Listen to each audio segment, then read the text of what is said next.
উপনিষদের এই শ্লোকের মধ্যে ভগবান কি বললেন? শরীরম রথ মেবতু, বলছে এই শরীরটা হলো একটা রথ, আর এই শরীর নামক রথের যাত্রী। আত্মানাম রথিনাম বৃদ্ধা, এই শরীর নামক রথের যাত্রী হলো আত্মা। যতদিন এই শরীরের ভিতরে আত্মা আছে ততদিন পর্যন্ত এই শরীরটা চলবে। যেদিন শরীর থেকে আত্মাটা বিদায় নিয়ে নেবে সেদিন আর এই শরীর চলবে না। চলবে কি? সেদিন খালি রথ পড়ে থাকবে। ডাকাডাকি টানাটানি করলেও সেদিন আর এই শরীর উঠে দাঁড়াবে না। না যখন আত্মাটা এই দেহরথ থেকে চলে যাবে। আর কি বললেন?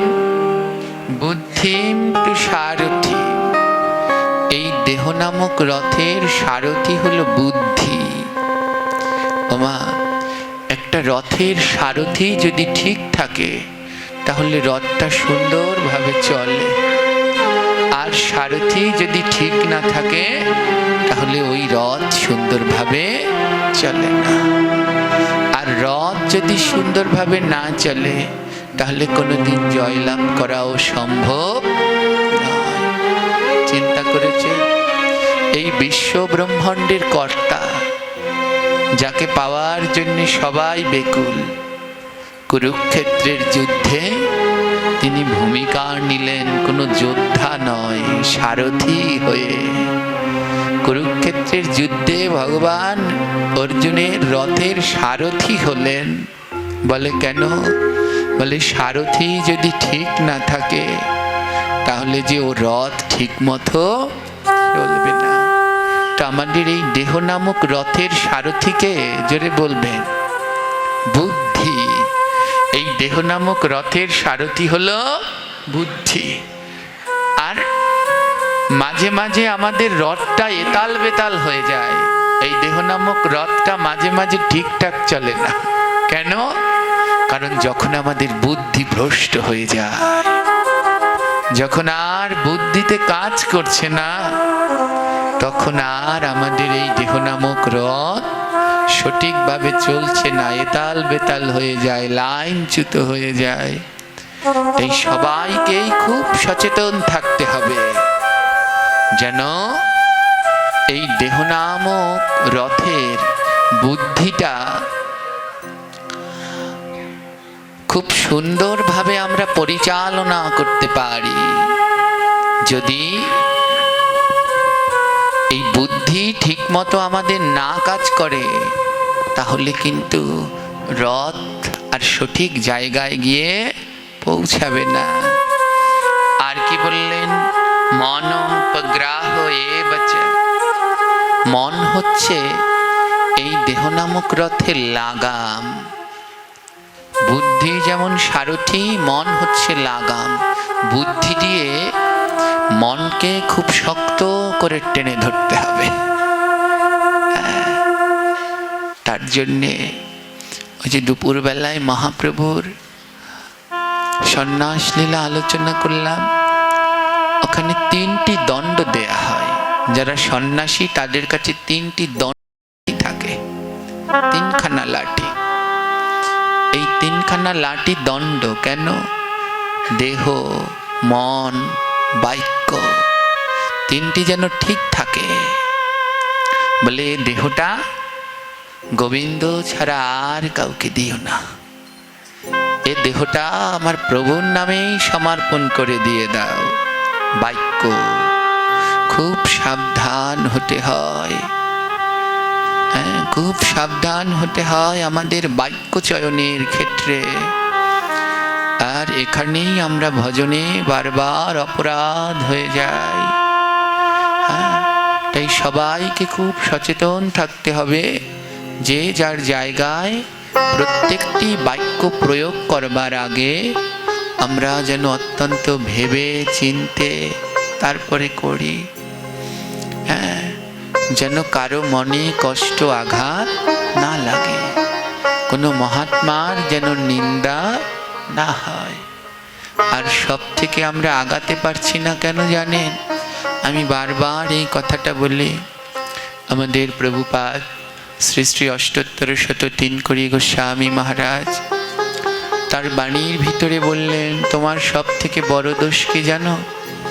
অন্যের দোষ দেখাই তোমার সব থেকে বড় দোষ। আর আমাদের ধ্বংসের কারণ হলো এই, অন্যের দোষ দেখতে দেখতে আমরা নিজের দোষের আর অনুসন্ধান করি না। তাই আমরা দিন দিন ধ্বংস হয়ে যাচ্ছি। তাই সবার কাছে, সবার জায়গা থেকে অনুরোধ রইল, কারো দোষ দেখে নয়। এই ভজন রাজ্যে টিকতে হলে, শ্রী গোবিন্দ গৌরের কৃপা লাভ করতে হলে নিজের দোষকে অনুসন্ধান করতে হবে। আত্মদোষ অনুসন্ধানই কৃষ্ণকে পাওয়ার সর্বশ্রেষ্ঠ উত্তম পন্থা। তাই নিজের দোষকে খুঁজে বের করতে হবে। কে কবে কি কথা কহিল, সে কথা ভাবিলে আর কি চলিবে? পরেরও কথায় কিবা আসে যায়, মিছে দাগা তুমি পেও না। তাই সামনের দিকে আমাদের আগাতে হবে, অত্যন্ত মিলে মিশে, সবাইকে মিলে মিশে এক ছত্র ছায়ায় থাকতে হবে। সেই ছত্র ছায়ার নাম কি? সেই ছত্র ছায়ার নাম গৌর, সেই ছত্র ছায়ার নাম নিতাই। আর নিতাই গৌরের ছত্র ছায়ায় সকল সনাতনীকে এক হয়ে থেকে প্রভুর এই দিব্য নাম প্রত্যেক সনাতনীর ঘরে ঘরে প্রচার করে দিতে হবে। যখনই আমরা এই কার্য করতে পারবো তখনই সম্ভব, নচেত নয়। ওমা, আমি বারবার একটা কথা পাঠে বলি। সবাই বলে ভগবানকে পেতে হলে ভক্তি লাগে, কিন্তু আমি বলি ভগবানকে পাওয়ার জন্য ভক্তির আগে আরো দুটো জিনিস লাগে। ভগবানকে পাওয়ার জন্য ভক্তির আগে আরো দুটো জিনিস লাগে। তার প্রথমটা হলো বিশ্বাস। প্রথমটা লাগে বিশ্বাস। ওখানে মাটি দিয়ে ঠাকুর বানানো, যেন এমনটা না হয় ওটা মাটির ঠাকুর। বিশ্বাস রাখতে হবে ওর ভিতরেই আমার ভগবান বিরাজ করছেন। এই কবে যেন পাঠে দেখলাম, কবে কোন জায়গার পাঠে যেন এটা দেখলাম, ভগবানের শ্রী বিগ্রহে কীর্তন তো নামযজ্ঞ, তো বিগ্রহের গায়ের সাথে কি বলে মরিচবাতি ওই জড়িয়ে রেখেছে। ভগবানকে সাজানোর জন্য সারা গায়ে মরিচবাতি তার দিয়ে জড়িয়ে রেখেছে। এটা কোন জায়গায় যেন দেখলাম। হ্যাঁ হ্যাঁ, তো মহিলারা সেইখানে দেখলাম। তো মনের ভিতরে অনুভব জাগেনি যে আমাদের গায়ে যদি কেউ কারেন্টের তার জড়িয়ে রাখে তাহলে আমাদের কেমন লাগবে। তাকে বিশ্বাস থাকতে হবে বিগ্রহ বিগ্রহ নহে, সাক্ষাৎ ব্রজেন্দ্র নন্দন। বিগ্রহকে বিগ্রহ ভাববেন না, সে সাক্ষাৎ ভগবান। এই চেতনাটা আগে আমাদের, এই বিশ্বাসটা থাকতে হবে। বিশ্বাসের পরে কি দরকার? বিশ্বাসের পরে দরকার হলো ধৈর্য। আর যেই জিনিসটা আমাদের সব থেকে কম,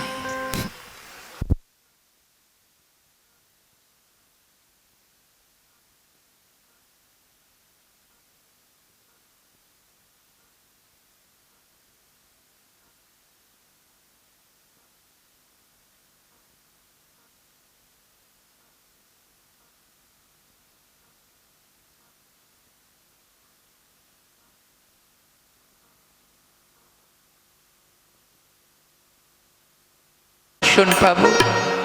যাই ভগবানের চরণে একটি প্রণাম করব। নববিধা ভক্তিতে পদসেবনের দায়িত্বে রয়েছেন মাতা লক্ষ্মী। মাতা লক্ষ্মীর মনে একটু অহংকার হয়ে গেল। মাতা লক্ষ্মী ভাবতেন যে জগতে ভগবান শ্রীহরির চরণ শুধুমাত্র আমারই সেবার অধিকার, কিন্তু ভুলে গিয়েছিলেন যে জগতে কৃষ্ণ কারো একার নয়। দীনবন্ধ, বন্ধু নয়, দীনবন্ধ। হ্যাঁ, কৃষ্ণের প্রণাম মন্ত্রে বন্ধু বলা যাবে না, বলতে হবে কি বন্ধ, ওকার। বন্ধু এক বচন, একা, আর বন্ধ বহু বচন। কৃষ্ণ কারো একার নয়, কৃষ্ণ সবার। মাতা লক্ষ্মী মনে মনে ভাবলেন যে কৃষ্ণের চরণ, গোবিন্দের চরণ বোধহয় শুধু আমার, তাই কেউ কাছে আসতে পারে না। কচ্ছপ মনে মনে বড় অভিলাষ জাগলো, যেমন করে হোক প্রভুর শ্রী চরণটা আমার স্পর্শ করতেই হবে। ওই চরণে যে জগতের সমস্ত শান্তি লুকিয়ে আছে। কচ্ছপটা অতি সাহস করে ধীরে ধীরে ওই অনন্ত নাগের কাছে গিয়ে পৌঁছালেন। কিন্তু মা লক্ষ্মী এত সজাগ দৃষ্টা, কিছুতেই মা লক্ষ্মীর চোখ এড়িয়ে কচ্ছপ গোবিন্দের চরণ স্পর্শ করতে পারছে না। অনেক চেষ্টা করলেন। কিছু সময় পরে কচ্ছপ লক্ষ্য করলেন মা লক্ষ্মী কেমন চোখ বন্ধ করে ঝিমটির মতো পড়ে গেছে। কচ্ছপ বলে, এটাই সুযোগ, এটাই সুযোগ প্রভুর চরণে স্পর্শ করার।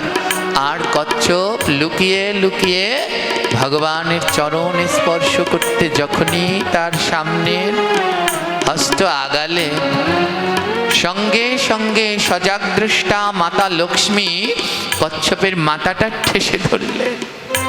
ওরে দুষ্টু, তুমি কি ভেবেছ আমি তোমাকে লক্ষ্য করছি না? আমি অনেক সময় থেকে লক্ষ্য করছি, তুমি এখানে ঘুর ঘুর করছো। তোমার এত বড় সাহস, তোমার হাতে ধারালো নখ, আর তুমি আমার প্রভুর চরণে স্পর্শ করতে এসেছ। তুমি তো একটা জলজ প্রাণী। আমার প্রভুর চরণ বলো দুর্লভ, এ চরণ স্পর্শ করার অধিকার সবার নেই। মাতা লক্ষ্মী অহংকারে ভুলে গেলেন এ জগতে যা কিছু আছে সব ভগবানের, শুধু গোবিন্দের তিনটা জিনিসের উপরে অধিকার নেই। এ জগতে যা আছে সব গোবিন্দের, শুধু তিনটা জিনিসের উপরে ভগবানের অধিকার নেই। আর তিনটার ভিতরে দুটো জিনিস ভগবানের নিজের নেই। প্রথমটা কি? প্রথমটা হলো ভক্তি। ভক্তির উপরে ভগবানের অধিকার নেই, ওটা ভক্তের সম্পদ। আর গোবিন্দের কাছে সব আছে কিন্তু ভক্তি নেই। আর যার কাছে ভক্তি আছে ভগবান তার কাছে ছুটে বারবার চলে যায়। এ জগতে কোনো মানুষ, কোনো কেউ তো কারো কাছে তখনই যায় যখন তার ওই জিনিসটা না থাকে, তখন তো সে ওখানে যায়। কারো ঘরে সদাই নেই, তখন তো সে দোকানে যায়। কারো ফুল লাগবে, তখন সে তো ফুল তুলতে বনে যায়। আর আমার গোবিন্দের সব আছে, শুধু ভক্তিটা নেই। তাই ভক্তি আছে ভক্তের কাছে, তাই ভগবান বারবার ভক্তের কাছে ছুটে যায় ভক্তির জন্যে। বলে, প্রভু তোমার আরেকটা জিনিসের উপরেও তোমার কোনো অধিকার নেই, সে হলো তোমার চরণ। ও গোবিন্দ, সব কিছু তোমার হতে পারে কিন্তু তোমার চরণের উপরে তোমার কোনো অধিকার নেই। ও চরণের উপর কেবল ভক্তেরই অধিকার। আর মা লক্ষ্মী সেটা ভুলে গেলেন যে ও চরণ শুধু একার নয়, ও চরণের অধিকার সবার, সৃষ্টির সকল জীবের। মা লক্ষ্মী কচ্ছপটাকে মুঠ করে ধরে নিলেন আর ধরে বললেন, ওরে তোর এত সাহস, আমার প্রভুর চরণে স্পর্শ করতে এসেছিস। আর ধরে দূরে ছুঁড়ে ফেলে দিলেন। বৈকুণ্ঠের দরজার বাইরে গিয়ে পড়লেন কচ্ছপটা, দরজার বাইরে গিয়ে পড়লেন। আর আর মনোদুঃখে কচ্ছপটা প্রাণ ত্যাগ করতে গেল। হায় রে, এ জগতে আমরা নিচু প্রাণী, নিচু জাতি বলে গোবিন্দের চরণে আমাদের অধিকার নেই, এ প্রাণ রাখবো না। যখনই কচ্ছপটা প্রাণ ত্যাগ করবে বলে সিদ্ধান্ত নিল, ওই বৈকুণ্ঠের দরজায় ছিলেন দুই কৃষ্ণ ভক্ত, জয় আর বিজয়, যারা 4 যুগে অভিশপ্ত হয়ে অসুর হলেন।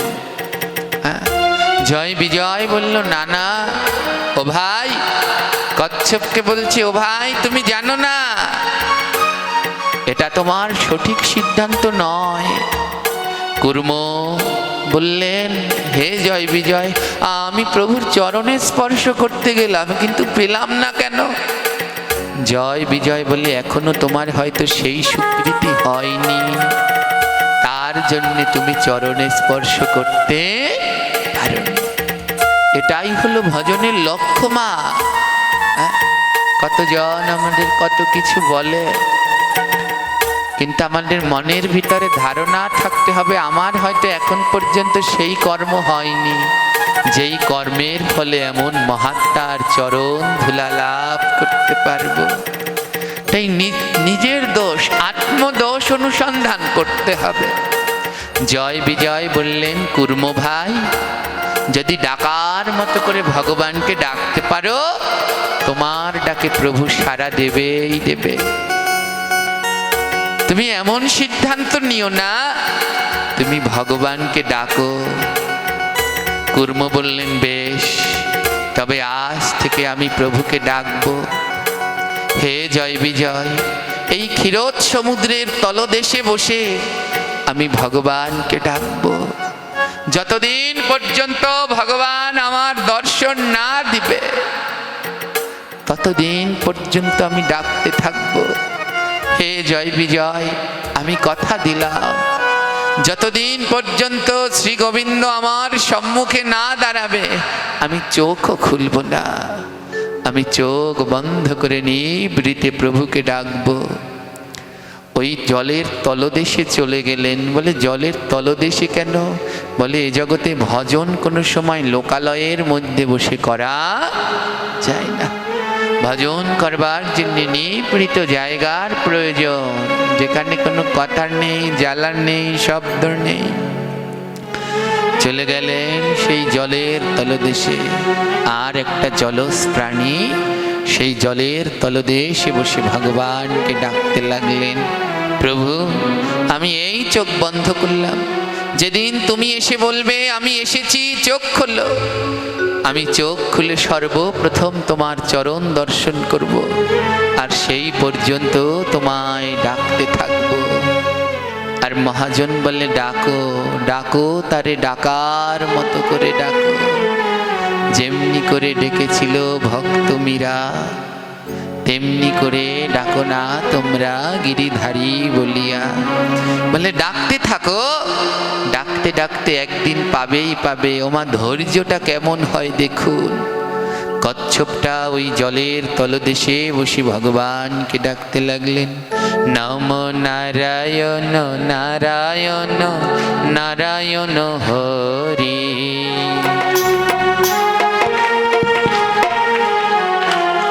নম নারায়ণ নারায়ণ নারায়ণ হরি। নারায়ণ নারায়ণ নারায়ণ হরি। নম নারায়ণ নারায়ণ নারায়ণ হরি। নারায়ণ নারায়ণ নারায়ণ হরি। শঙ্খ চক্রধারী নারায়ণ হরি। শঙ্খ চক্রধারী নারায়ণ হরি। শঙ্খ চক্রধারী নারায়ণ হরি। শঙ্খ চক্রধারী নারায়ণ হরি। নম নারায়ণ নারায়ণ নারায়ণ হরি। নারায়ণ নারায়ণ নারায়ণ হরি। সবাই মিলে বদন খুলে বলবেন, নারায়ণ শ্রীহরির নাম নেওয়া খারাপ? জোরে বলুন খারাপ? তাহলে আপনাদের মুখ বন্ধ কেন? ভাগবতের শ্লোক বললেন, যৎ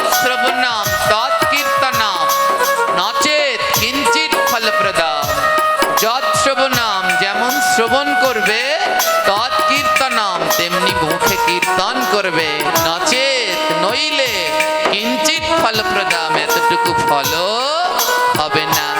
তাই সবাই বলুন নমো নারায়ণ নারায়ণ নারায়ণ হরে। নারায়ণ নারায়ণ নারায়ণ হরি। গদা পদ্মধারী নারায়ণ হরি। গদা পদ্মধারী নারায়ণ হরি। গদা পদ্মধারী নারায়ণ হরে। গদা পদ্মধারী নারায়ণ হরি। নারায়ণ নারায়ণ নারায়ণ হরে। নারায়ণ নারায়ণ নারায়ণ হরি। নারায়ণ নারায়ণ নারায়ণ হরে। নারায়ণ নারায়ণ নারায়ণ হরি। ওই সমুদ্রের তলদেশে বসে ভক্ত কুর্ম ভগবানকে ডাকতে লাগলো। এক দুই তিন নয়, এক দুই তিন বছর ধরে নয়, দেখতে দেখতে 60,000 বছর কেটে গেল। কতটা বছর? ভগবান জগৎকে দেখালেন আমাকে পেতে হলে কতটা ধৈর্যের দরকার। আমাদের 10 মিনিট আধা ঘন্টার ধৈর্য নাই।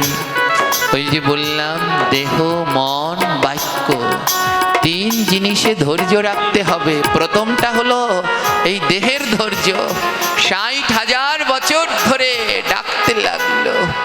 দ্বিতীয়টা বাক্যের ধৈর্য, 1-2 বছর নয়, 60,000 বছর ধরে কুর্ম ওই জলের তলদেশে বসে ভগবানকে ডাকতে লাগলো। আর যখন ডাকছে 2টি নয়ন থেকে অজর ধারায় জল ঝরে যাচ্ছে। আর এ জগতে ভগবান সব সইতে পারে, 3টি জিনিস সইতে পারে না। প্রথমটি হলো ভক্তের মনে অহংকার হলে ভগবান সইতে পারে না। যখনই কারো মনে অহংকার হয় তখন তাকে দমন করার জন্য ভগবান নেমে আসেন। 2 ভাবে ভগবানকে পাওয়া যায়, অহংকার দিয়েও পাওয়া যায়, কিন্তু তাতে ভগবান ভালোবেসে আসে না, বধ করতে আসে। দ্বিতীয় যেটা ভগবান সহ্য করতে পারে না সেটা হলো নয়নের জল। ভক্তের নয়নের জল ভগবান সইতে পারে না। কেউ যদি নয়নের জল দিয়ে ডাকতে পারে ভগবান আর থাকতে পারেন না। কুর্ম 60,000 বছর নয়নের জল দিয়ে ডাকলেন, ভগবান আর থাকতে পারলেন না।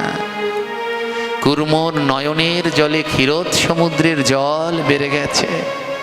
ভগবান সেই অনন্ত নাগের শয্যা ত্যাগ করে চলে গেলেন সমুদ্রের তলদেশে। আর গিয়ে দেখলেন সেই জলজ প্রাণী, একটা জলজ প্রাণী, তার মাথায় চেতনা হলো গোবিন্দ ভজনের, কিন্তু আমরা মানুষ হয়ে আমাদের মাথায় সেই চেতনা। 60,000 বছর ধরে কুর্ম জলের ভিতরে ডাকতে ডাকতে ওর গায়ে শ্যাওলা পড়ে গেছে। 60,000 বছর নয়ন খোলেনি, গায়ে শ্যাওলা পড়ে গেছে। ভগবান বলছে ভক্ত তুমি আমায় এত ভালোবাসো, 1-2 বছর নয় 60,000 বছর আমার জন্য ধৈর্য ধরলে। ভগবান ও মা যেমন ভক্ত ভগবানের সেবা ভালোবাসে, তদ্রূপ ভগবানও ভক্তের সেবা বড় ভালোবাসে। ভগবান মনে মনে ইচ্ছা পোষণ করলেন এমন ভক্ত যদি আর না পায়। 60,000 বছর ধরে আমায় ডাকলো, নিজের শরীরের চিন্তা করলো না, গায়ে শ্যাওলা পড়ে গেছে, এমন ভক্ত যদি আর না পায়। তাই ভগবান বললেন আগে একটু ভক্তের সেবা করে নেই, আমার ভক্তের গায়ের শ্যাওলাগুলো আমি পরিষ্কার করে দেই। ভগবান কি করলেন, বলে কি দিয়ে পরিষ্কার করব?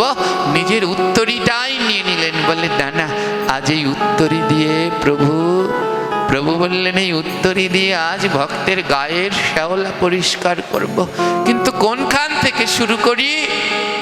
সারা গায়েই তো শ্যাওলা পড়ে গেছে, কোন জায়গা থেকে পরিষ্কার শুরু করি?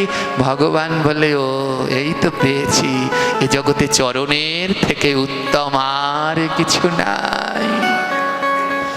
আজ যেই জগদীশ্বর গোবিন্দের চরণ পাওয়ার জন্য সমস্ত জগৎ বেকুল, সেই জগদীশ্বর গোবিন্দ আমার ভক্তের চরণ পরিষ্কার করছে। আর দুটো নয়ন জলে গোবিন্দ আমারে বলছে, আমি ভক্ত বড়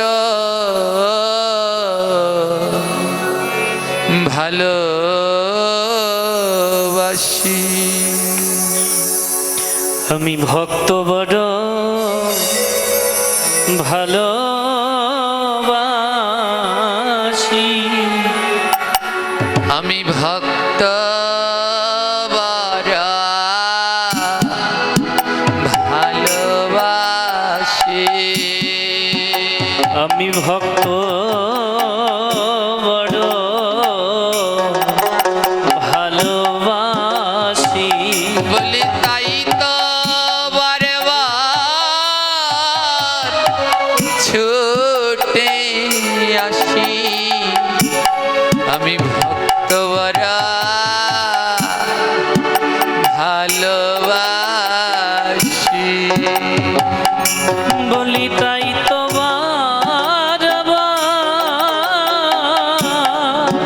গৌর হরি, বলি তাই তো হরি বল নিতাই গৌর প্রেমানন্দে গৌর হরি বল। আমি ছুটে আসি, আমি ভক্ত বড়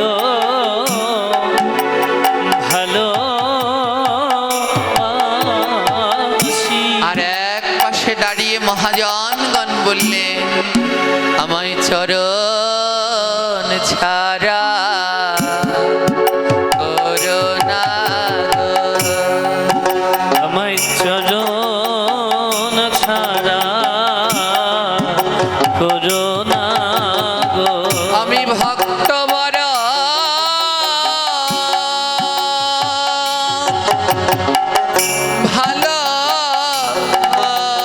ভালোবাসি, আমায় চরণ ছাড়া করোনা গো। আমি ভক্ত বড়, গৌর হরি, আমি ভক্ত বড়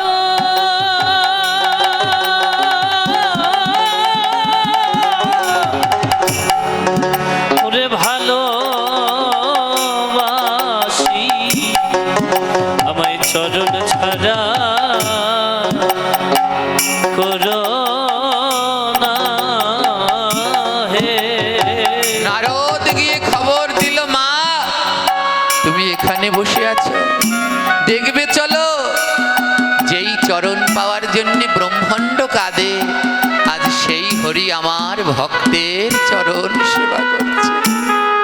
ও মা, সে কোনো মানুষ নয়, সে কোনো দেবতা গন্ধর্ব নয়, একটা জলজ প্রাণী মা।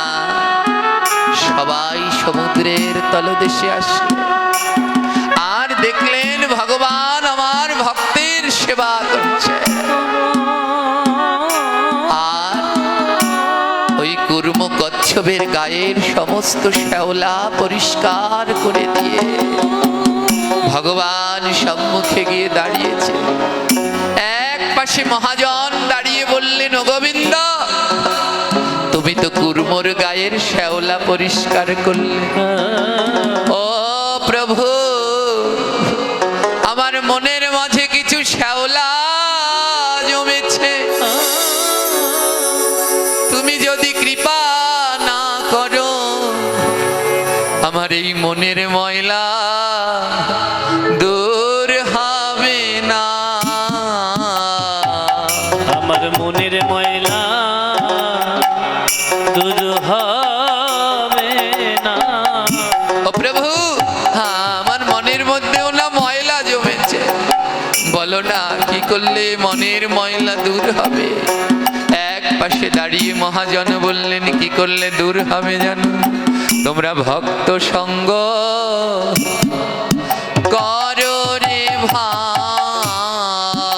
ভক্ত সঙ্গ করো রে ভাই। বলি মনের ময়লা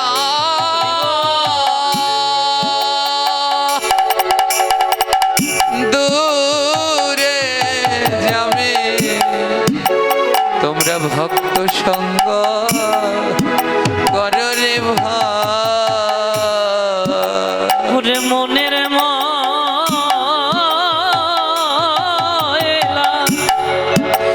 ওরে এই মনের ময়লা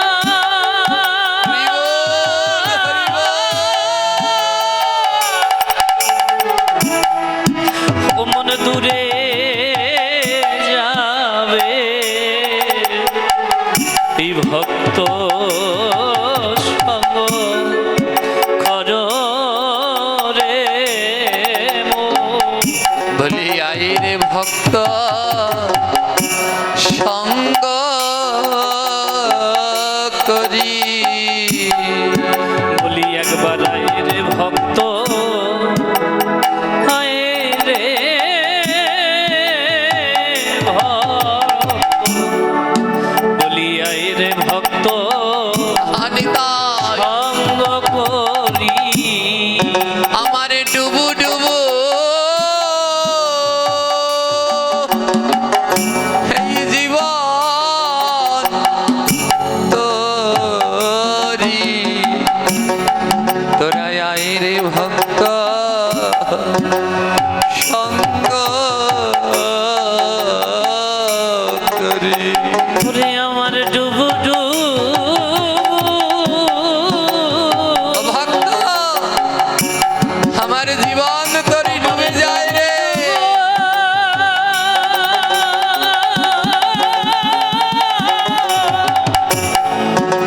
ওরে মানব তোরি, বলি আয় রে ভক্ত একবার সঙ্গ করি। আহা, ডুবু ডুবু এ জীবন তোরি। আজ এখান থেকে গিয়ে মা রাত্রবেলায় ঘুমাবেন। কাল যদি আপনার ঘুম ভাঙে তাহলে জীবনে সকাল, আর কাল যদি আপনার ঘুম আর না ভাঙে আপনার জীবনে পরকাল। হে কৃষ্ণ ভক্তগণ, আমাদের সব থেকে কাছের আত্মীয়র নাম হলো মৃত্যু। বাড়ির পাশের আত্মীয় প্রতিবেশী যেমন ঘরে ঢোকার জন্য অনুমতি লাগে না, পাশের বাড়ির লোকের ঘরে ঢোকার অনুমতি লাগে না, যখন খুশি ঢুকে পড়তে পারে।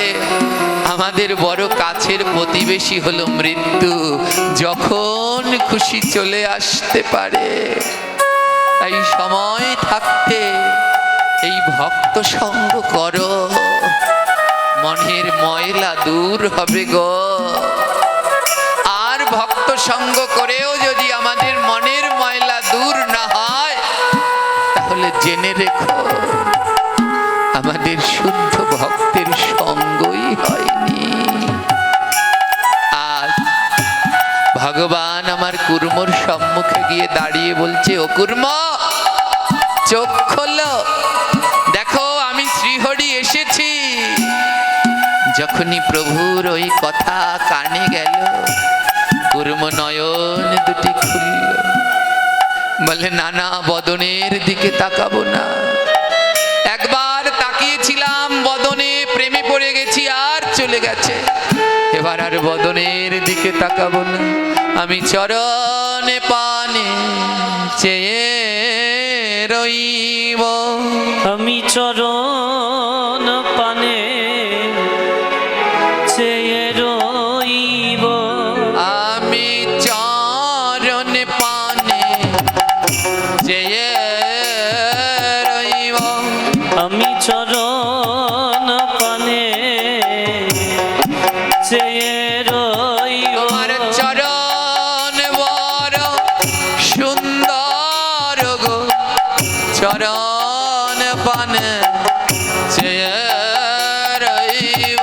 তোমার চরণ বড় সুন্দর গো, তাই চরণ পানে আমি চেয়ে রইব। না না, আর বদনের দিকে নয়, চরণ পানে চেয়ে রইব। অমন সুন্দর চরণ, চরণ পানে চেয়ে রইল কুর্ম। সবাই দেখছে কুর্মের কৃষ্ণ ভক্তি। ভগবান বলল, কুর্ম তুমি 60,000 বছর ধরে আমায় ডাকলে, তুমি আমার কাছে একটি বর চাও। আজ তুমি আমার কাছে যে বর চাইবে আমি তোমায় সেই বর দেব। কুর্ম বলে, আমার কিচ্ছু প্রয়োজন নেই প্রভু, এ জগতে তোমার দর্শন পেয়েছি, এর থেকে আর শ্রেষ্ঠ আমার কিছু নেই। ও প্রভু, আমার এ জীবন ধন্য, তোমার দর্শন পেয়েছি, এতেই আমি পূর্ণ। ভগবান বলে, না না, তাও তুমি আমার কাছে কিছু চাও। যখন ভগবান বারবার বলছে, কুর্মের মনে অভিলাষ হলো, আহা, মা লক্ষ্মী যেমন সারাদিন ধরে প্রভুর চরণ সেবা করে, আমিও যদি একটা দিন করতে পারতাম।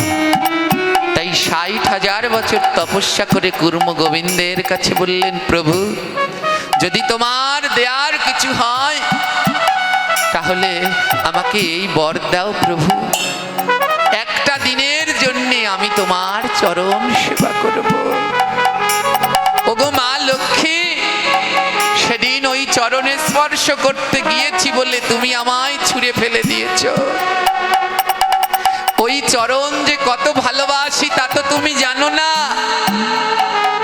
হে প্রভু, আমায় আশীর্বাদ করে দাও না, একটা দিন যেন আমি তোমার চরণ সেবা করতে পারি। আর আমি যেদিন তোমার চরণ সেবা করব সেদিন যেন মা লক্ষ্মী না করতে পারে। তাহলে মা লক্ষ্মী বুঝতে পারবে কাউকে চরণ থেকে ঠেলে দিলে কেমন যন্ত্রণা লাগে। দেবে প্রভু।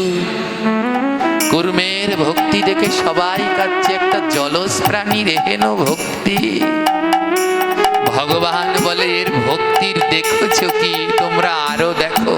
ভগবান বলে, হ্যাঁ হ্যাঁ ও কুর্ম, তোমার ইচ্ছা পূর্ণ হবে। তবে শোনো, এই যুগে নয়, আসছে ত্রেতা যুগে। আর ওই ত্রেতা যুগে তোমার ইচ্ছা পূর্ণ হবে। ত্রেতা যুগ আসতে এখনো কত বাকি জানো? সত্য যুগের আয়ু হলো 17,28,000 বছর। আর ত্রেতা যুগের আয়ু হলো 12,96,000 বছর। ভগবান শ্রীহরি বলল, এই দুই যুগ মিলিয়ে 30,24,000 বছর পরে তার অন্তিম লগ্নে আমি রাম হয়ে জন্মগ্রহণ করব, আবির্ভূত হব। আর যখন আমি রাম হব, সেই জন্মে তুমি একদিনের জন্য আমার চরণ পাবে। বলো রাজি? ওমা 60,000 বছর তপস্যা করবার পরে বললেন, বেশি নয়, শুধু একদিনের জন্য তোমার চরণ সেবা করতে চাই। আর তার জন্য কতদিন অপেক্ষা করতে হবে? 30,24,000 বছর। ভগবান পরীক্ষা নিচ্ছেন, দেখি কেমন ধৈর্য। কারণ আমাকে পাওয়ার জন্য বিশ্বাস তোমার আছে, তাই তুমি পেয়েছো। এবার ধৈর্য দেখবো কেমন তোমার ধৈর্য, আর তারপরে দেখবো তোমার ভক্তি। কুর্ম আনন্দে নেচে উঠলেন। কি বললে প্রভু? 30,24,000 বছর পরে আমি তোমায় পাবো? ভগবান বলে, হ্যাঁ, 30,24,000 বছর ধৈর্য ধরে তোমার অপেক্ষা করতে হবে। পারবে তুমি? কুর্ম আনন্দে নৃত্য করছে। জয় বিজয় ভেবেছে ওর বোধহয় মাথাটা গেছে। এতটা বছর ধৈর্য ধরার পরে ভগবান একটু বলতে পারতো না, তোকে একদিন সময় দিলাম, কিন্তু দিলেন না। আবার বলল 30,24,000 বছর অপেক্ষা করতে হবে। আরে কুর্ম, তুমি এমন আনন্দে নৃত্য করছো।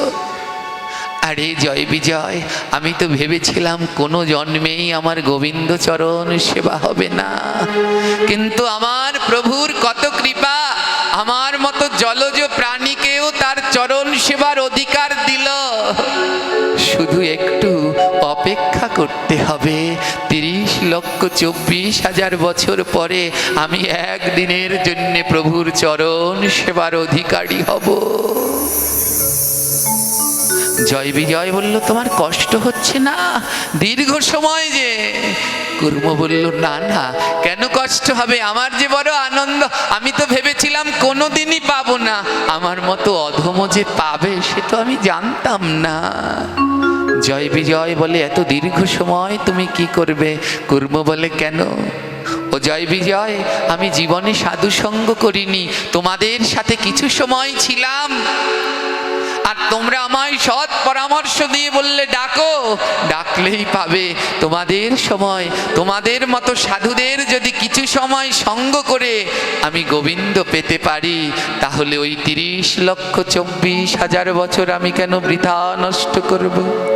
আমি এই দীর্ঘ সময় ধরে কি করব জানো? আমি কৃষ্ণ ভক্তের সঙ্গ করব।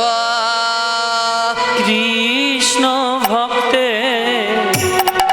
সঙ্গ করব, আমি গৌর ভক্তের সঙ্গ করব। গৌর ভক্তে সঙ্গ করব। বলে যেথায় কৃষ্ণ ভক্ত পাব, সেথায় আমি ছুটে যাব। যেথায় কৃষ্ণ ভক্ত সঙ্গ পাব, সেথায় আমি ছুটে যাব। বলে গিয়ে কি করবে? তাদের চরণ ধুলি মাথায় দেব। তাদের চরণ ধুলি মাথায় নেব। বলে যেথায় গৌর ভক্ত পাব, তাদের চরণ ধুলি মাথায় দেব। বলি যেথায় গৌর ভক্ত পাব, তাদের চরণ ধুলি মাথায় লব। আমার সময় যে কেটে যাবে, আমার সময় যে কেটে যাবে। কুর্ম বলে, জানো না জয় বিজয়, এই জগতে ওই আনন্দের সময়, সুখের সময় অনেকক্ষণ ধরে থাকে, কিন্তু এই কৃষ্ণ ভক্তের সময় কোন সময় কেটে যায় টের পাওয়া যায় না। দেখবেন মা, ভাগবত শুরু হবে, কোন সময় 2 ঘন্টা কেটে গেল বোঝাই যায় না, কারণ এ বড় মধুর আনন্দের দুর্লভ সময়। তাই কুর্ম বলে, আমি সাধু সঙ্গ করব, ওই 30,24,000 বছর সাধু সঙ্গ করব, আর সাধু সঙ্গের সময় খুব তাড়াতাড়ি কেটে যায়।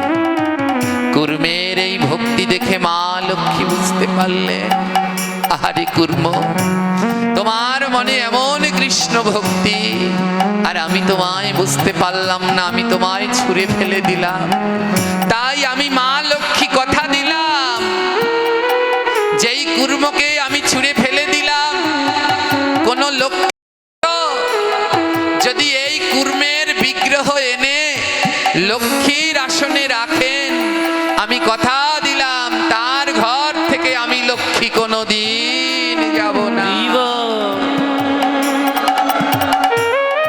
ও মা,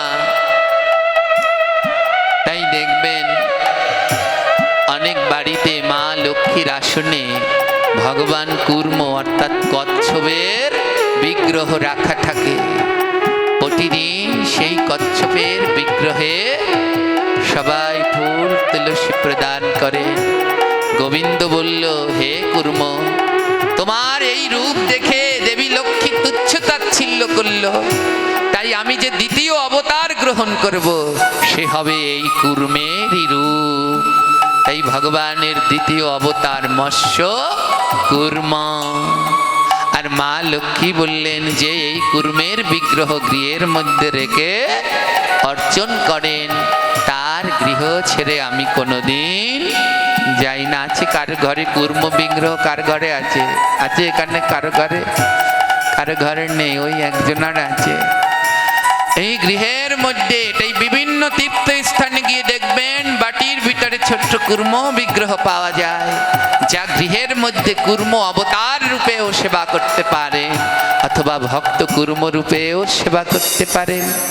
আর গোবিন্দ বলল, যেই জনা কুর্ম সঙ্গে করে রাখে, যেই জনা কুর্ম সঙ্গে করে রাখে, শুদ্ধ তার দেহ সর্বত্র থাকে, শুদ্ধ তার দেহ সর্বত্র থাকে। যেই জনা কুর্ম বিগ্রহ সঙ্গে করে রাখে তার দেহ সর্বত্র শুদ্ধ থাকে। তাই দেখবেন যারা কৃষ্ণ ভক্ত তাদের হাতে একটি আংটি থাকে, তারা সোনা মণিমুক্তার আংটি পরে না, একটি কুর্ম বিগ্রহের অঙ্গুরি আংটি তারা হাতে ধারণ করে, তাহলে দেহ শুদ্ধ থাকে। হ্যাঁ, দেখবেন ভক্তদের হাতের দিকে লক্ষ্য করে ওই কুর্মের আংটি রয়েছে হাতের মধ্যে। কার কার হাতে আছে দেখে, এখানে কার কার হাতে আছে? একজন আর। হ্যাঁ, তো যখনই যজ্ঞ করতে হয় তখন অবশ্যই এই কুর্মের আংটি হাতে ধারণ করতে হয়, তাহলে দেহ তৎক্ষণাৎ শুদ্ধ হয়। কুর্ম আংটি ভগবান বললেন 4 অঙ্গুলে ধারণ করলে 4 ধরনের কৃপা লাভ করা যায়। কেউ যদি তর্জনীতে ধারণ করে তার ধন সম্পদ বৃদ্ধি পায়, কেউ যদি মধ্যমায় ধারণ করে তার আয়ু বৃদ্ধি পায়, কেউ যদি অনামিকায় ধারণ করে, অনামিকা কৃষ্ণ ভক্তির আঙুল, তাহলে তার ভক্তি বৃদ্ধি পায়, আর কেউ যদি কনিষ্ঠায় ধারণ করে তাহলে তার মান যশ বৃদ্ধি পায়। তাই ভগবান বললেন, যেইখানেতে আমার ভক্ত থাকিবে, যেইখানে আমার ভক্ত থাকিবে, ভক্তের মহিমা তারাই বাড়াবে, ভক্তের মহিমা তারাই বাড়াবে। ওই মহিমা বাড়াতে তারা অঙ্গুলে ধরিবে, প্রতিবার কালে তারা আঙ্গুলে ধরিবে, ভক্তের নামে জয় জয় হবে, ভক্তের নামে জয় জয় দেবে, ওই ভক্তের নামে জয় জয় হবে। ভক্তের নামে জয় জয় হবে। এই কুর্মই 30,24,000 বছর পরে রামলীলায় জন্মগ্রহণ করলেন। আর পূর্বের কোন লীলা তিনি ভুলেননি, তিনি রামলীলায় অবতীর্ণ হলেন। নাম হলো তার মাধব পাটনি। রামচন্দ্র বনবাস নেয়ার পথে যে নদী পার হয়েছিলেন সেই বেন নদী, সেই বেন নদীর পাটনি ছিলেন ভক্ত মাধব, যাকে পার করে দিয়েছিলেন প্রভু শ্রী রামচন্দ্রকে পার করে দিয়েছিলেন সেই মাধব মাঝি। 30,24,000 বছর ধরে অপেক্ষা করেছিলেন। ওমা, প্রভু শ্রী রামচন্দ্র শুধু একটা কারণে বনবাসে যাননি, তার বনবাসে যাওয়ার জন্য অনেকগুলো কারণ ছিল। ওই বেন নদীর তীরে ডাকতেছিলেন মাধব পাটনি, আবার ওই বনের মধ্যে ডাকতেছিল সেই কর্ণপ মুনি, ব্যাং হয়ে কর্ণপ মুনি ডাকতেছিল, যে ভগবানের চরণের নূপুর হলো। হ্যাঁ, জানেন গোবিন্দের চরণের নূপুর হলেন গুরু আর শিষ্য কর্ণপ মুনি আর বিশ্বাবসু মুনি। অভিশপ্ত হয়ে তিনিও ব্যাং হয়ে ডাকতেছিলেন। আর আরো ডেকেছিলেন মা শবরী, ভক্ত হনুমান আদি ঋষিগণ ডাকেন ওই বনের মধ্যে জনম ভরি। সবাইকে কৃপা করবার জন্যই প্রভু বনবাস লীলা করলেন। আর সবার আগে কৃপা পেলেন ভক্ত মাধব। ওই কচ্ছ ত্রেতা যুগে জন্মগ্রহণ করলেন, নাম হলো মাধব পাটনি। গুহাক চণ্ডাল তাদের সর্দার। একদিন গুহাক চণ্ডাল আদি সমস্ত মাঝিরা ওই বেন নদীতে নৌকা বাইছে, আর এমন সময় ওনাদের সর্দার জলের মধ্যে পড়ে যায়, তার প্রাণ সংকটে। আর মাধব পাটনি তাদের প্রাণ সংকটে রেখে তাকে বাঁচালেন। তাদের সর্দার বললেন, বলো তুমি একটি বর চাও, যা বর চাইবে তোমায় সেই বর দেব। তখন মাধব পাটনি বললেন, প্রভু হে সর্দার, আমার এই বরটি আপনার কাছে পাওনা থাক, যেদিন আমার দরকার হবে সেদিন আপনার কাছে চেয়ে নেব। আজ দেখতে দেখতে সেই সময় এসে গেছে। ভগবান আমার বনবাস নেয়ার জন্য চলে এসেছে ওই নদীর তীরে। গুহাক চণ্ডাল অনুরোধ করলো, প্রভু একটা রাত্র আমাদের এই পাড়ায় থেকে যাও। গুহাক চণ্ডালের অনুরোধে থেকে গেলেন। কাল সকালে প্রভু ওই নদী পার হয়ে বনবাসে যাবেন। তাই আজ মাধব পাটনি আমার গভীর রাত্রে সর্দারের দরজায় গিয়ে করাঘাত করলেন। সর্দার জিজ্ঞেস করলে, এ কি মাধব, তুমি এত রাত্রে? মাধব বলল, প্রভু তোমার কি মনে আছে তুমি আমায় একটি বর দিতে চেয়েছিলে? সর্দার বললেন, কেন মনে থাকবে না, অবশ্যই মনে আছে প্রভু। তাহলে আজ আমায় সেই বর দাও। কি বর চাই মাধব? প্রভু আমাদের ওই খেয়াঘাটে প্রতিদিন 100 মাঝি নদী পারাপার করে, আমাকে এই বর দাও, কালকে যেন ওই ঘাটে একজন মাঝিও না থাকে, একটা নৌকাও না থাকে। ওমা কেন বর চাইলেন বুঝতে পারছেন? বলে ও ঘাটে যদি 100 মাঝি 100 নৌকা না থাকে, তাহলে প্রভু আমার নৌকায় নাও উঠতে পারে। তাই আগে সবাইকে বিদায় করি। সর্দার বললেন, বেশ, কাল ওই ঘাটে কোনো মাঝিও থাকবে না আর নৌকাও থাকবে না, তুমি একাই নৌকা বাইবে। তাই এখনো সকাল হতে কিছুটা সময় বাকি। মাধব আমার নৌকা নিয়ে ওই নদীর ভিতরে, নদীর মধ্য নদীতে ঘাটি গাড়লেন। মধ্য নদীতে নৌকাটাকে বাঁধলেন, আর ওখানে বসে অপেক্ষা করলেন কখন প্রভু আসবে।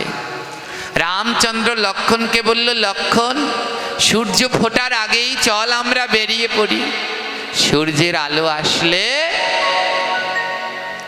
আবার সবাই আমাদের জড়িয়ে ধরবে।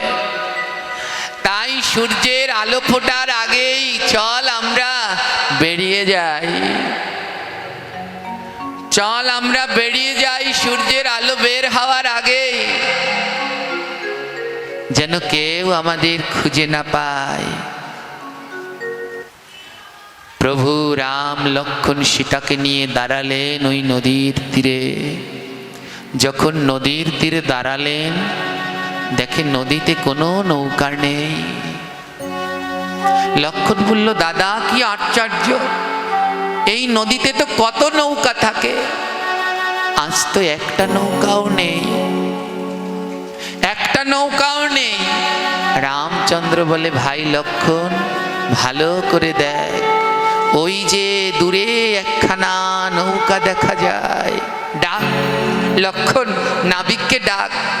লক্ষণ ডাকতে লাগলো, ও মাঝি, মাঝি নৌকা নিয়ে তীরে আসো, তোমার নৌকায় প্রভু রাম পার হবেন। কতবার লক্ষণ ডাকলো, কিন্তু মাঝি আসলো না।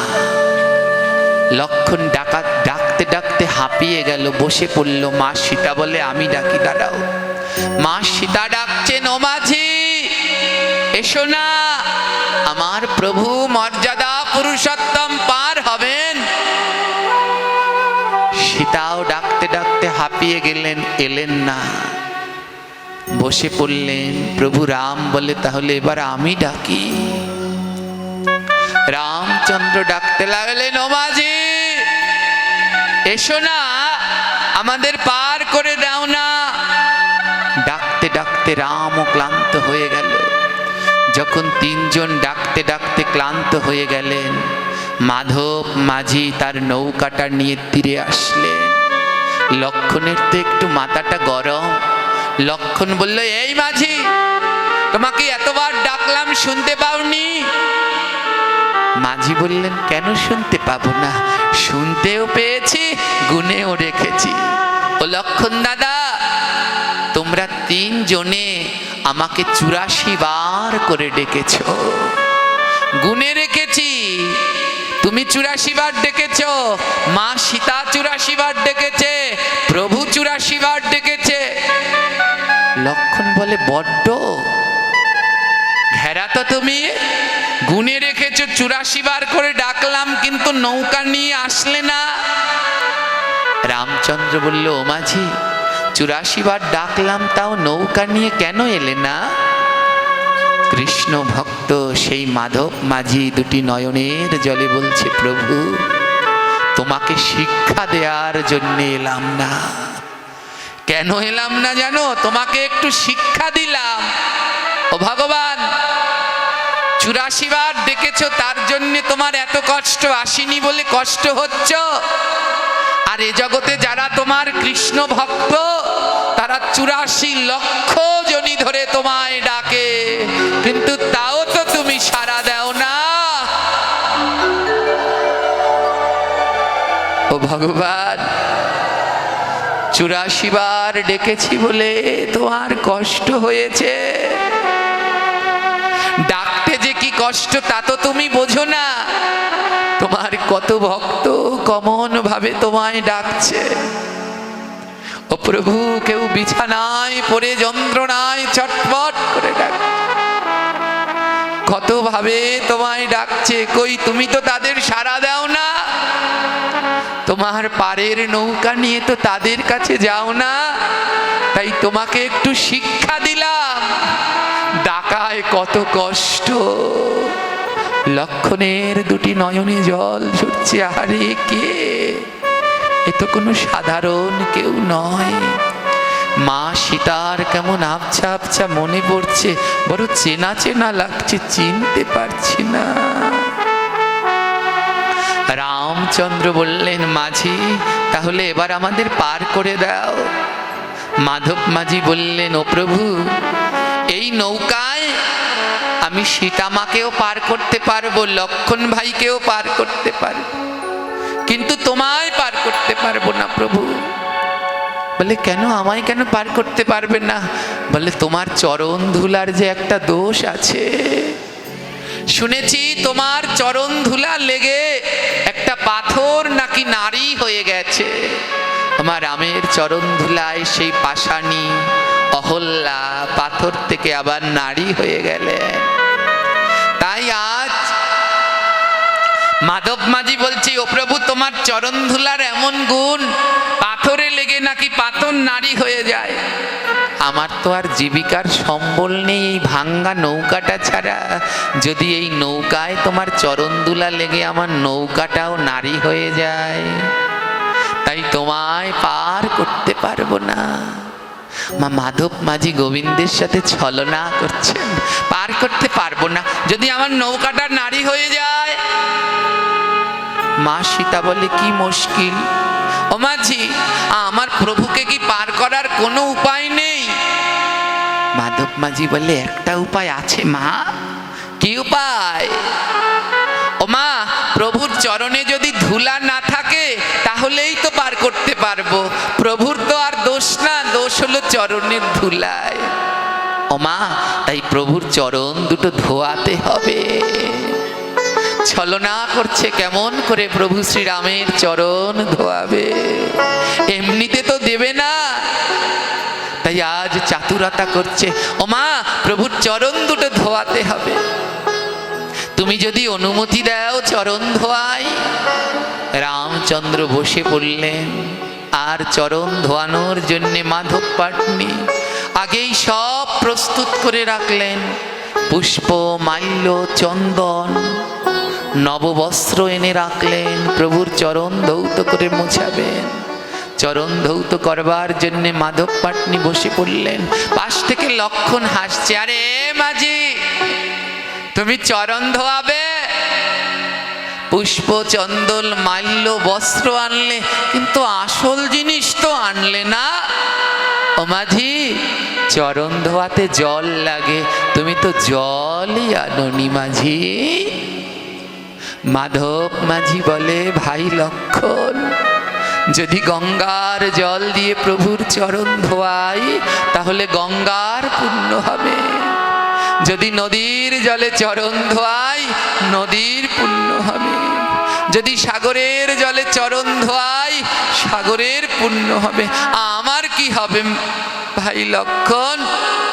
লক্ষণ বলে, গঙ্গা নদী সাগরের জলে চরণ ধোয়াবে না তো তুমি কেমন ভাবে চরণ ধোয়াবে? মাধব মাঝি বলে, কেমন ভাবে চরণ ধোয়াবো জানো? আমি নয়ন জলে চরণ ধোয়ায়ে দেব। আমি নয়ন জলে চরণ ধোয়ায়া দেব। আমি নয়ন জলে চরণ ধোয়ায়ে দেব।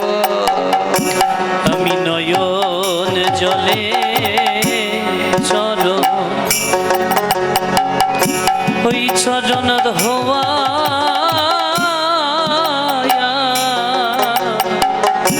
দেব। বলো বলো এমন চরণ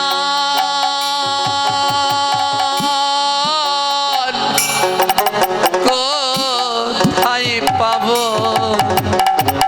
আমি নয়ন জলে চরণ ধোয়ায়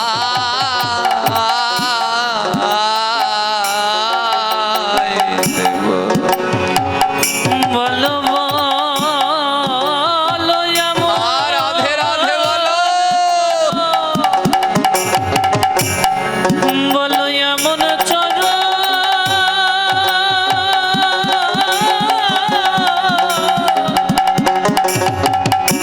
আমি কোথায় পাবো?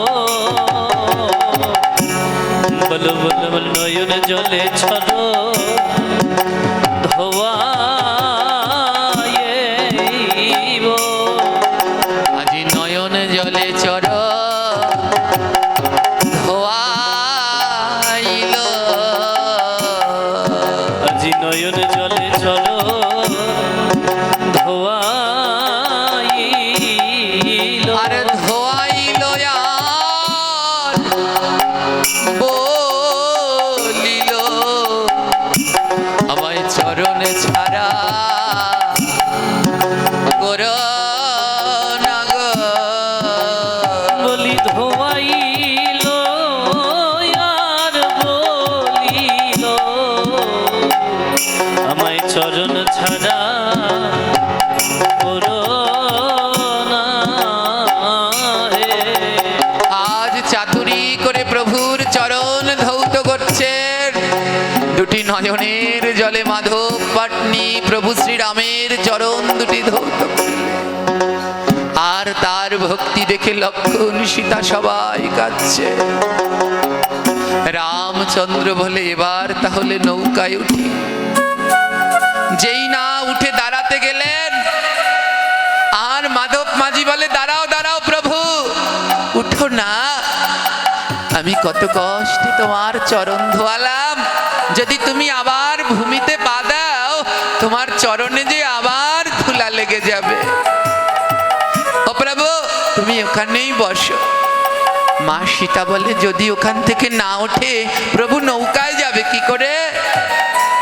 লক্ষণ বলে আমার কাছে বুদ্ধি আছে। ও মাঝি, তোমার ওই নৌকা থেকে একটা শক্ত কাঠ এনে পেতে দাও। আমার প্রভু ওই কাঠের উপরে চরণ রেখে রেখে নৌকায় উঠবে, তাহলে আর চরণে ধুলো লাগবে না। লক্ষণ গেল কাঠ আনতে, আর মাধব মাঝি বলে ভাই লক্ষণ দাঁড়াও, আমার ওই নৌকাটা বড় পুরনো আর ওর কাঠগুলো বড় নরম হয়ে গেছে, হয়তো প্রভু ওই কাঠের উপরে উঠলে কাঠ ভেঙে যেতে পারে। লক্ষণ বলে শক্ত কাঠ কোথায় পাবো? মাধব মাঝি বলে আমি একটা শক্ত কাঠের সন্ধান জানি। জানো ভাই লক্ষণ, আমি একটা শক্ত কাঠের সন্ধান জানি, সেই কাঠের উপরে যদি প্রভু চরণ দিয়ে দিয়ে ওঠে ও কাঠটা ভাঙবে না। লক্ষণ বলে তাহলে সেই কাঠটা এনে পেতে দাও। বলে তবে দেই। এই বলে মাধব মাঝি শুয়ে পড়ল। এ কি তুমি শুয়ে পড়লে যে? মাধব মাঝি বলে লক্ষণ ভাই, আমার মতো শক্ত কাঠ আর জগতে দ্বিতীয়টি নাই। হরি বল হরি বল। ও লক্ষণ ভাই, আমি এমনই শক্ত কাঠ গো, আমাকে ছেঁচলে নিংড়ালেও আমার থেকে এক ফোঁটা জল ঝরে না। হে কৃষ্ণ ভক্তগণ, এই দেহটা এমন শক্ত কাঠ হয়ে গেছে, কৃষ্ণ নামে দু ফোঁটা নয়নের জল ঝরে না। তাই মাধব মাঝি নিজের দেহটাই পেতে দিলেন প্রভু, এমন শক্ত কাঠ তুমি আর পাবে না। ও ভগবান, আমার এই দেহের উপরে তোমার রাতুল চরণ দিয়ে নৌকায় ওঠো। আজ প্রভুর চরণটা অঙ্গে ধারণ করবে বলে মাধব মাঝি শুয়ে পড়লেন। আর কত কৃপা জানো, প্রভু আমার সেই রাতুল রাঙা চরণ মাধবের বক্ষের উপরে রাখলেন, শক্ত করে জড়িয়ে ধরলেন। প্রভু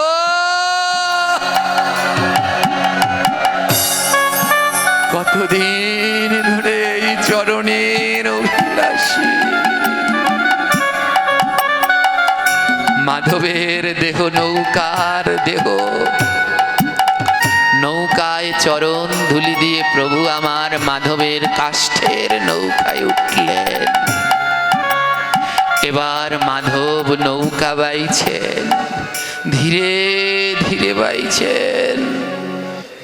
রামচন্দ্র বলে ও মাঝি, এত ধীরে ধীরে নৌকা বাইছো কেন? যেতে যে অনেক সময় লেগে যাবে, একটু জোরে বাও না। মাধব মাঝি বলে ও প্রভু, আমাদের জীবন নৌকাও তো তুমি ধীরে ধীরে বাও, কেন একটু তাড়াতাড়ি বেয়ে তোমার চরণে পৌঁছে দিতে পারো না? তোমার চরণ পাওয়ার অভিলাষে যে আমরা কতদিন ধরে অপেক্ষা করি, ধীরে ধীরে কেন বাও প্রভু? একটু তাড়াতাড়ি আমাদের ভব নদীটা পার করে দিও। আর মধ্য নদীতে যখন গেল, নদীতে বড় তুফান উঠল। ও প্রভু, তোমার চরণ ধুলা পেলাম, চরণ ধোয়ালাম, এবার একটা জিনিস মনে মনে বাকি রইল। তাই মধ্য নদীতে যখন গেল, মাধব মাঝি মা গঙ্গাকে বলল, মা গো, আমার একটা ইচ্ছা পূর্ণ করো, আজ তোমার নদীতে বড় ঢেউ দাও। শুরু হলো নদীতে ঢেউ। আর মাধব মাঝি প্রভু শ্রীরামকে বললেন, প্রভু আমার বড় ভয় করছে, মনে হয় নৌকাটা যেন ডুবে যাবে। ও ভগবান, একবার তুমি আমাকে ধরবে। মনের মধ্যে একটি অভিলাষ বাকি ছিল, একবার যদি প্রভুকে বুকে জড়িয়ে ধরতে পারতাম। মাধব মাঝি বলল, প্রভু আমার মনে হয় আমি ডুবে যাব, আমায় একটু ধরো না। এ জগতে তুমি যাকে ধরো সে কোনোদিন ডোবে না, ধরবে আমায়। প্রভু বললেন, ওরে আমার চাতুরা ভক্ত। দুটি বাহু বাড়িয়ে দিয়ে রামচন্দ্র বললেন, তবে আয় রে আমার বুকে আয় রে, তবে আয় রে আমার বুকে আয় রে, তবে আয় রে আমার বুকে আয় রে। আয় রে আমার বুকে আয় রে। বলে একবার ভক্তে পরশ করি, আয় রে আমার বুকে আয় রে। বলে আয় রে একবার সঙ্গ করি, বলি আয় রে একবার আমার বুকে আয় রে। বলি আয় রে ভক্ত পরশ করি, আয় রে আমার বুকে আয় রে। আয় রে ভক্ত সঙ্গ করি, বলি আয় রে আমার বুকে আয় রে। আমার সময় ফুরাইয়া গেল, আমার সময় ফুরাইয়া গেল, বলি এবার যাবার সময় হলো, আমার সময় ফুরাইয়া গেল। বলি এবার যাবার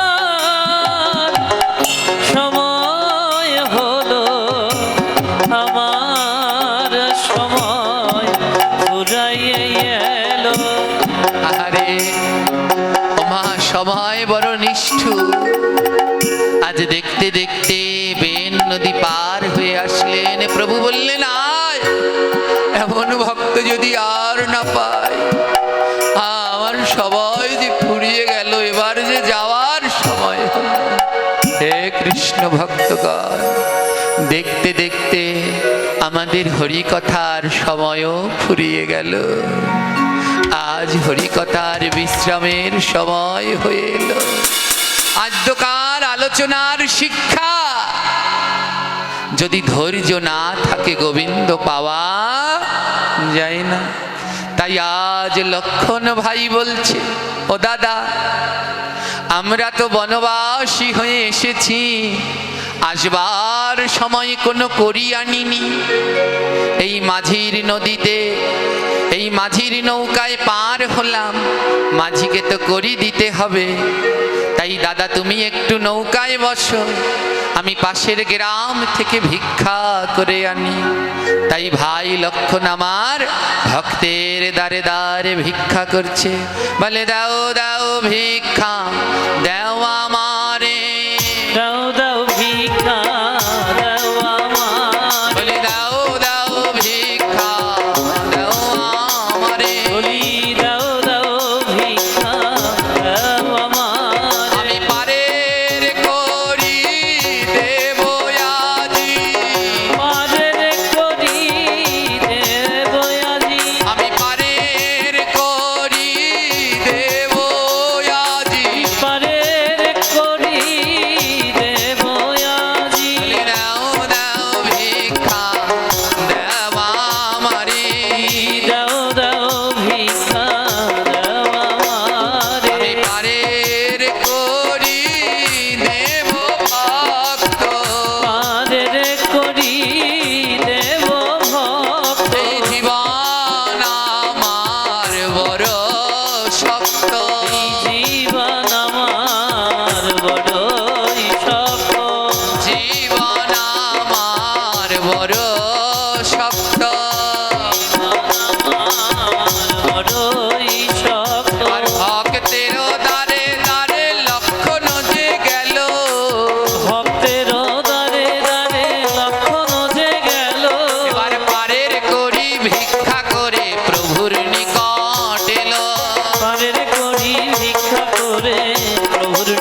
করবেন না, সবার জন্য প্রসাদের ব্যবস্থা আছে, কেউ প্রসাদ না নিয়ে যাবেন না।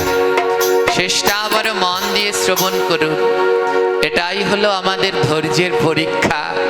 2 ঘন্টা বসতে পারলাম, আর 10 মিনিট বসার জন্য আমাদের ধৈর্য কি হবে এই পাঠ শুনে? পাঠ শেষে প্রার্থনা করতে হয়। রামায়ণে বললেন, কোনো কারোর হরিকথা শ্রবণ করলে, কোনো জায়গায় প্রসাদ পেলে, তার উদ্দেশ্যে যদি প্রার্থনা না করে কেউ চলে যায়, পরের জন্মে তারা তেলাপোকা হয়ে জন্মগ্রহণ করে। এইগুলো সব তেলাপোকার দলের লোক। হ্যাঁ, তাই প্রার্থনা করবেন, তারপরে স্থান ত্যাগ করবেন। আজ কি করলো মা, জায়গাটা বড় মন দিয়ে শুনুন। লক্ষণ আমার পারের করে নিয়ে আসলো, এবার রামচন্দ্রকে দিল, নেও দাদা ওই মাঝিকে করি দাও। এবার মাঝিকে প্রভু আমার পারের করি দিতে গেল। আর যেই না গেল, মাধব মাঝি বলে, ও প্রভু তুমি হিসাব ভালো জানো না, জানো না, জানো না, তুমি হিসাব ভালো জানো না, তুমি হিসেব ভালো জানো বলি না, তুমি মাঝি ভালো না, হিসাব ভালো জানো না। বলি তুমি মাঝি ভালো না, হিসেব ভালো জানো না। ও প্রভু তুমি হিসাব জানো না। রামচন্দ্র বলে, এ কেমন কথা, আমি কি হিসাব জানি না? বলে তোমার সাথে আমার সম্পর্ক কি জানো? বলে তুমিও মাঝি আমিও মাঝি, তুমিও মাঝি আমিও মাঝি, ও প্রভু তুমিও মাঝি আমিও মাঝি, তুমিও মাঝি আমিও মাঝি, তুমি ভব পারের মাঝি আমি এই নদীর মাঝি, তুমি ভব পারের মাঝি আমি এই নদীর মাঝি। প্রভু তুমিও মাঝি আর আমিও মাঝি। তুমি হলে ভব নদী পারের মাঝি, আর আমি হলাম এই নদীর মাঝি। ওমা দেখবেন যারা গাড়ি চালায়, ড্রাইভার, এক ড্রাইভার আরেক ড্রাইভারকে চেনে, তাদের পরিচয় করে দেয়া লাগে না? লাগে কি? জোরে বলবে।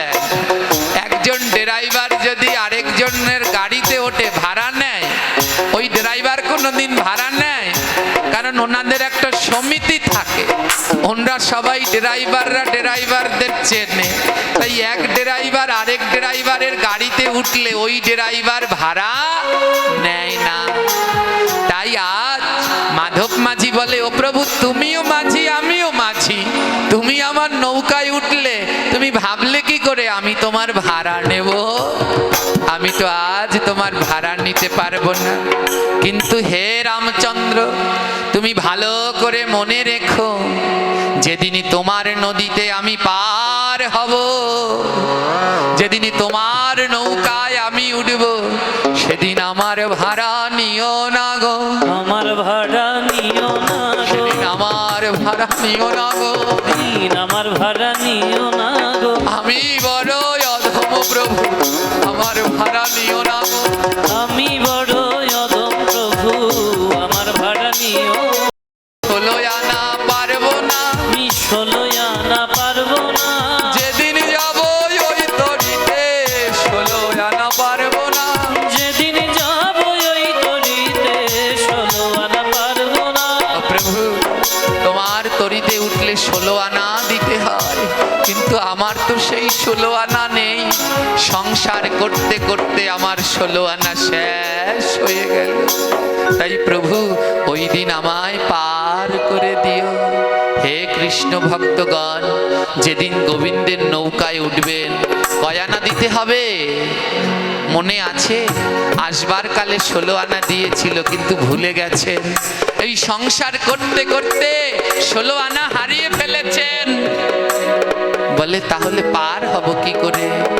বলে 16 আনা সবাই দিতে পারবে না, তবে তারা দিতে পারবে। বলে তারাই পারবে গো, তারাই পারবে গো, যারা 16 মালা জপ করে তারা পারবে গো, যারা 16 মালা জপ করে তারাই পারবে গো, তারা 16 আনা দেবে গো, তারা 16 আনা দেবে গো, যারা 16 মালা জপ করে 16 আনা দেব গো, ওই 16 মালা জপ করে তারাই তোদের কয় মালা জপ করা উচিত? প্রতিদিন কয় মালা? কে কে জপ করেন হাত তুলুন। কে কে মালা জপ করেন? দেখেন সর্বনাশের কেমন মাথায় বাড়ি। সর্বনাশের মাথায় বাড়ি বোঝেন? এত ভাগবত পাঠ লেগেই থাকে, লেগেই থাকে, লেগেই থাকে। আর মালা জপ করবার সময় হাত উঠেছে 100টা, তাও উঠছে কিনা করলে সন্দেহ। 3 ভাগের 1 ভাগ ওঠে নাই। এই শোনায় গোবিন্দ পার করবে না। যা শুনছো তা পালন করো, তাহলে পার করবে। তাই 16 মালা না জপ করলে 16 আনা দিতে পারবে না। আর যদি মালাই জপ না করো তাহলে তোমার গতি কি হবে? তাই যারা এখনো মালা জপ করেন না, ও বাবা ও মা, সবার চরণ ধরে বলি আপনারা মালা জপ শুরু করেন। প্রতিদিন 1 মালা করেন তাও করেন, 16 নাম মালায় করুন। 1 মালা 2 মালা আগে অভ্যাস করুন। করতে করতে একদিন ঠিক 16 মালা হবে। তাই যারা এখনো জপ করেন না, সবার চরণ ধরে বলছি আপনারা জপ করুন। কেউ অপেক্ষা করছে দীক্ষা নেব, শিক্ষা নেব, তারপরে জপ করব, ভুল ধারণা। দীক্ষা শিক্ষা নেওয়ার আগে আপনার প্রাণ পাখি চলেও যেতে পারে। তাই সবাই জপ করবেন। এবার ভক্ত আর ভগবানের মিলন হইল, তোমার ভগবানের মিলন হইল। বদন ভরিয়া সবাই হরি হরি বলা, বদন ভরিয়া সবাই